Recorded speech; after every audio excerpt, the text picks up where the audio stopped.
Mantan istri suamiku menghancurkan rumah tanggaku. Aku sangat bahagia bersama suamiku, anakku, dan anak tiriku. Sebelum mantan istri suamiku itu datang ke kehidupan kami. Saat anak dari suamiku itu masih kecil, umur 2 tahun, dia pergi. Tidak peduli dengan anaknya, dia lebih memilih pekerjaannya daripada keluarga. Bertemulah aku dengan suamiku.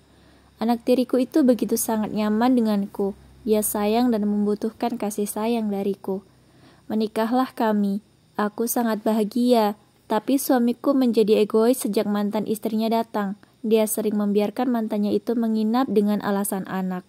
Sering aku melihat mereka berduaan, bercanda, tertawa, mengenang masa lalu mereka. Ketika aku tegur, malah aku yang dimarahi suamiku. Katanya aku curigaan, cemburuan. Katanya mereka hanya biasa saja, tidak ada apa-apa. Hebat sekali. Ayah dari anakku tidak diizinkan bertemu dengan anaknya, tapi ibu dari anaknya boleh setiap hari datang bahkan menginap. Yang lebih menyakitkan buatku adalah ketika anakku sakit ingin bertemu ayahnya, suamiku tidak mengizinkan sama sekali. Kasihan anakku, rindu dengan ayahnya, tapi tidak bisa bertemu. Aku terpaksa mencuri kesempatan ketika anakku sedang sekolah.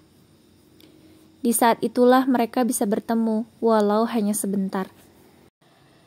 Ketika anak tiriku sakit, aku merawatnya dengan baik. Aku biarkan dia bertemu ibunya. Tapi ketika dia di rumah kami, bukannya sibuk merawat anaknya, malah sibuk dengan bapaknya. Dia pintar, fitnah aku kalau aku suka marah kalau dia kesini. Bagaimana aku tidak marah? Kalau yang dia datangi bukan anaknya, tapi suamiku. Dia kata, aku tidak izinkan dia bertemu anaknya. Suamiku percaya dengan ucapannya. Kami sering bertengkar karena wanita itu. Hampir setiap hari dia datang, setiap hari itu juga kami bertengkar. Suamiku tidak suka kalau aku melarang dia sering-sering ke sini, karena anaknya masih butuh ibunya. Saking emosinya aku berceletuk. Anakmu atau kamu yang butuh, kataku. Bertengkar lagi kami karena hal itu.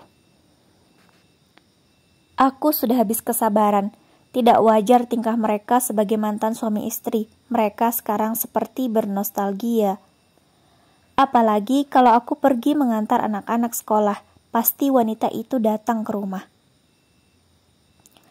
Dia hafal jadwal aku pergi, suamiku di rumah. Dia akan datang dan bisa berduaan dengan suamiku.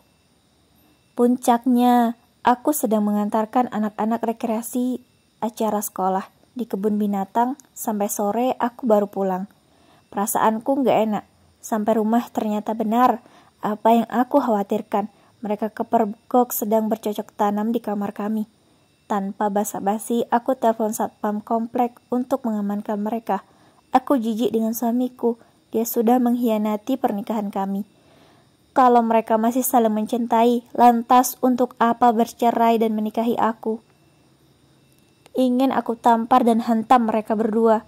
Tapi aku tidak mau mengotori tanganku, biar mereka kubuat malu. Ku viralkan. Aku gugat cerai suamiku. Aku pergi dari rumah itu membawa anakku.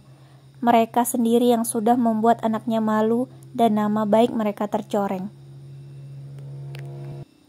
Ingin aku membawa anak tiriku itu, tapi ayahnya mencegah. Aku tidak bisa memaksakan kehendak karena aku bukan orang tua kandungnya.